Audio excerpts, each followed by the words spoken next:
Baiklah, halo semuanya. Perkenalkan saya Tony Sumardi dari jurusan pariwisata dengan NPM 1946034. Jadi di video kali ini saya akan menjelaskan atau membahas mengenai paper manajemen keuangan pariwisata saya. Jadi manajemen keuangan pariwisata saya ini saya akan membahas mengenai internal control system, problem statement dan juga finding dan analisis dari sebuah masalah. Pertama-tama saya akan menceritakan dulu hotel yang saya pilih untuk saya bahas, yaitu Hotel Comfort Dumai yang berada di Kota Dumai di Jalan Jenderal Sudirman. Dan juga kenapa saya memilih ini? Karena saya sebelumnya pernah magang dan terjun ke lapangan di bagian F&B di Hotel Comfort. Dan berikutnya, Comfort Hotel itu berdiri pada tahun 1984, tanggalnya itu 28 September, dan ownernya itu Alexander Ang dan John Kennedy Melati. Baiklah, dulunya itu Comfort Hotel bernama Royal Palace Hotel, yang kenapa Royal Palace Hotel? Karena dia bergabung dengan Royal Brunei, grup Royal Brunei, jadi mengubah namanya menjadi Royal Palace Hotel. Kemudian pada tahun 2010 Royal Palace Hotel dari grupnya Royal Brunei dia bergabung lagi dengan grup Comfort Hotel and Resort, sehingga dari Royal Palace Hotel berubah menjadi Comfort Hotel. Setelah perubahan itu ownernya yang sebelumnya itu Alexander Ang dan John Kennedy, sekarang hanya kepemilikan tuh hanya ownernya itu sekarang bernama Alexander Ang saja. Baiklah, selanjutnya itu Hotel Comfort ini kenapa saya pilih ini? Mungkin bisa dibilang karena Hotel Comfort ini bertaraf internasional pertama ya di Kota Dumai dengan fasilitasnya yang lengkap, dan hotel ini berbintang 3, memiliki bintang 3. Fasilitas-fasilitas yang dipunyai dalam Hotel Comfort ini ya contoh ada gym, ada kolam renang, ada spa, room service-nya 24 jam, wifi, tempat parkir dan lain-lainnya. Kenapa tergolong menjadi hotel bintang 3? Karena hotel ini memiliki 100 kamar dengan jumlah suite room-nya ada 6. Dan hotel ini juga memiliki ballroom-nya itu yang lumayan luas, yang dapat menampung hingga 500 orang. Baiklah, selanjutnya dari struktur organisasi Hotel Comfort ini ada GM, ada FO Department yang terdiri dari FO Manager, FO Supervisor, Resepsionis, Reservation Staff, dan Bellboy. Berlanjut ke Housekeeping Department. Housekeeping Department ada Housekeeping Manager, Supervisor, Room Attendant atau Room Boy, Public Area, Laundry Staff, Swimming Pool and Gym Staff. Dan lanjut ke F&B Department. F&B Department terbagi menjadi 2. Itu ada F&B Service dan F&B Product. F&B Service itu terdiri dari F&B Manager, Supervisor, Waiter Staff, dan Banquet Staff. Sedangkan kalau F&B Product itu ada Sous Chef, CDP, Senior Chef, Cook Helper, dan Steward. Dan berlanjut ada Marketing Department. Marketing Department ada yang Manager, Staff. Kemudian security itu ada head security dan security staff. Kemudian ada accounting manager, itu ada accounting department, itu ada accounting manager, staff, dan purchase staff. Kemudian ada engineering, ada HRD department. Oke, selanjutnya selanjutnya akan saya bahas mengenai internal control system. Bellboy ini menyambut tamu ketika di depan pintu masuk, yang dimana dia menjaga di depan pintu masuk ketika tamu masuk, dia akan memberi sapa atau menanyakan keperluan atau menawarkan bantuan untuk mengangkat koper atau segala macamnya.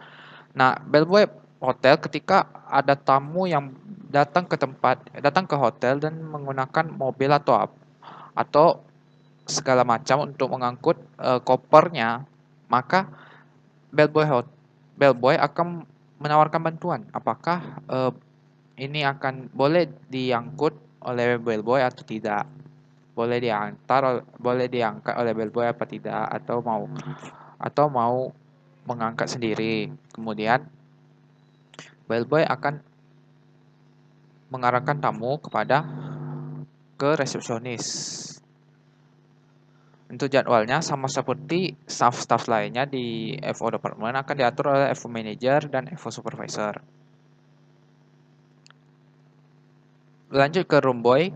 Room boy itu tugas dan tanggung jawabnya itu memastikan kondisi kamar tamu selalu bersih.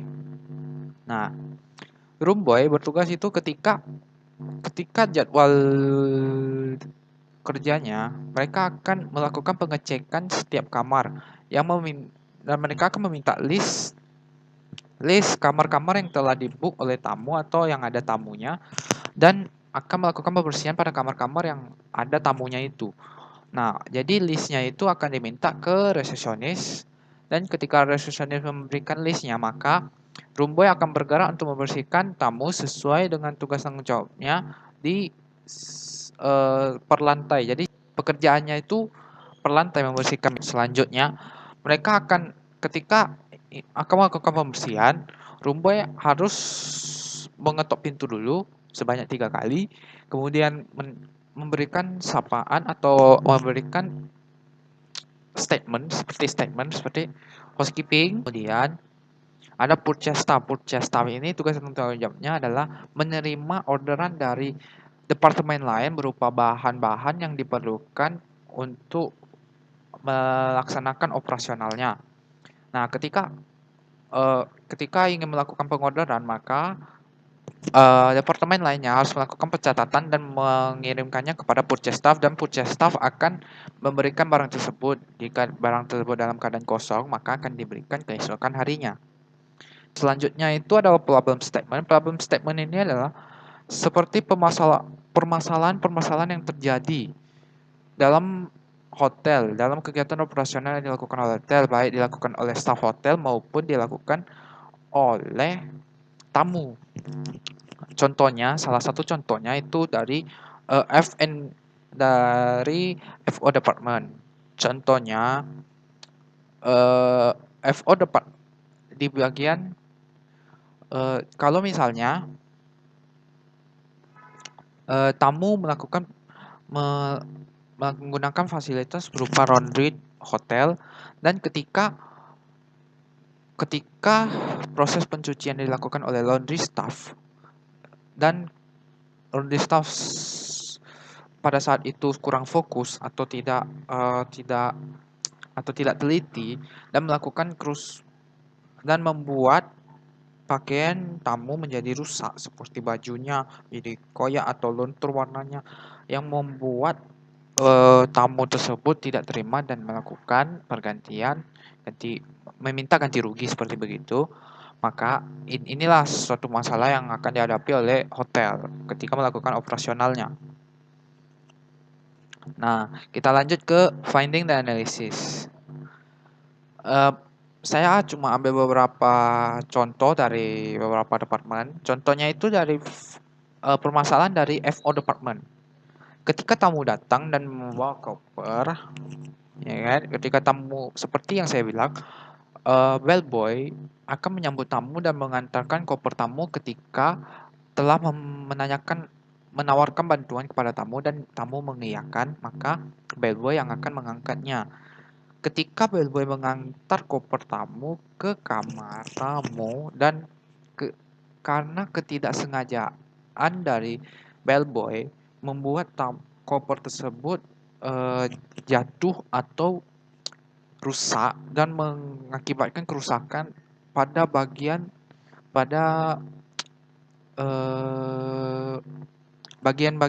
dalam. Kalau di koper itu ada alat-alat atau perlengkapan atau barang-barang tamu di dalam koper, membuat barang-barang tamu di dalam koper itu rusak karena ketidaksengajaan oleh bellboy pada saat pengantaran koper. Ketidaksengajaan bellboy pada saat pengantaran koper membuat koper itu jatuh dan barang-barang dari tamu rusak. maka tamu akan meminta ganti rugi. Ini bisa berakibat fatal. Bisa jadi tamu minta ganti rugi atau mengajak damai, atau pihak hotel mengajak damai, atau bisa jadi tamu membuat red, red, rating yang jelek yang dapat merusak reputasi hotel. Berikutnya adalah housekeeping department. Ini contohnya ini ketika tamu melakukan penginapan di hotel, maka ini terutama kepada tamu wanita ketika sedang haid dan melakukan penginapan di hotel, yang dimana ketika darah haidnya itu terkena ke kasur hotel dan membuat tamu tersebut harus mengganti rugi akibat dari darah haid yang terkena ke kasur hotel tersebut. Kemudian dari accounting department, ini dari purchase staff-nya ketika melakukan pengorderan barang dari supplier dan ketika barang tersebut sampai, maka purchase staff harus mengeceknya kembali, dan ketika ada barang yang sampai ketika supplier mengantar dan barang sampai dalam keadaan rusak, maka ini dapat berakibat hotel tidak akan menerima. Kemudian supplier akan merasa seperti intinya ketika barang datang dan keadaan rusak, maka pihak hotel tidak akan menerima. Ini permasalahan yang terjadi pada purchase staff. Kita ke analisisnya. Analisisnya itu dari yang tadi, FO department, contohnya adalah koper tamu yang mengalami kerusakan atau barang-barang dalam koper tamu mengalami kerusakan. Ini kenapa ini bisa terjadi? Mungkin ini dikarenakan kurang kehati-hatiannya dari seorang bellboy ketika mengantar koper tamu, atau pengantaran koper tamu yang terkesan terburu-buru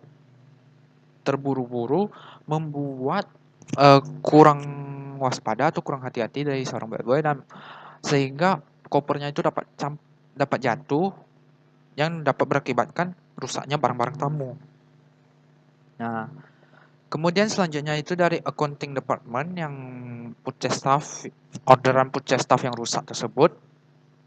Ketika sampai supplier membawa orderan dari purchase staff, maka pihak hotel harus mengeceknya lagi dan pihak hotel tidak akan menerima.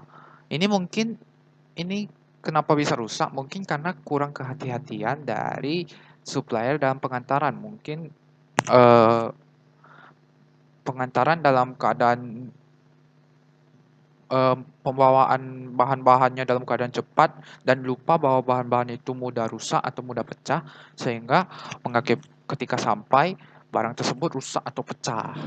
Nah, dan ini bukan tanggung jawab hotel, dan mereka akan menggantikannya sendiri, dan supervisor harus menggantikan barang rusak tersebut sendiri. Selanjutnya ada dari housekeeping department tersebut, yang spray yang terkena darah haid tamu. Ini alasannya karena kurang kesiapan tamu atau kurang kehati-hatian tamu atau kurang perhatian tamu terhadap dirinya sendiri. Kalau misalnya sedang haid, maka harus menggunakan pembalut supaya darahnya tidak terjatuh ke spray hotel yang mengakibatkan tamu harus mengganti rugi sendiri. Jadi sekian. Jadi selanjutnya ada rekomendasi dan conclusion. Jadi rekomendasi saya kepada staff hotel Comfort itu supaya lebih ditingkatkan lagi berupa pelayanan yang baik dan maksimal kepada tamu, agar terhindar dari komplain-komplain tamu atau penyebaran hoax-hoax tamu kepada masyarakat luas. Dan untuk fasilitas agar ditingkatkan lagi, mungkin dengan penambahan fasilitas. Kalau saran saya, conclusion saya itu, hotel dalam melaksanakan operasionalnya itu berjalan dengan lancar, yang artinya tidak ada tidak ada staf hotel yang dirugikan atau tidak ada pihak staf-staf hotel yang tidak berjalan sesuai SOP-nya. Nah, sekian dari saya. Terima kasih.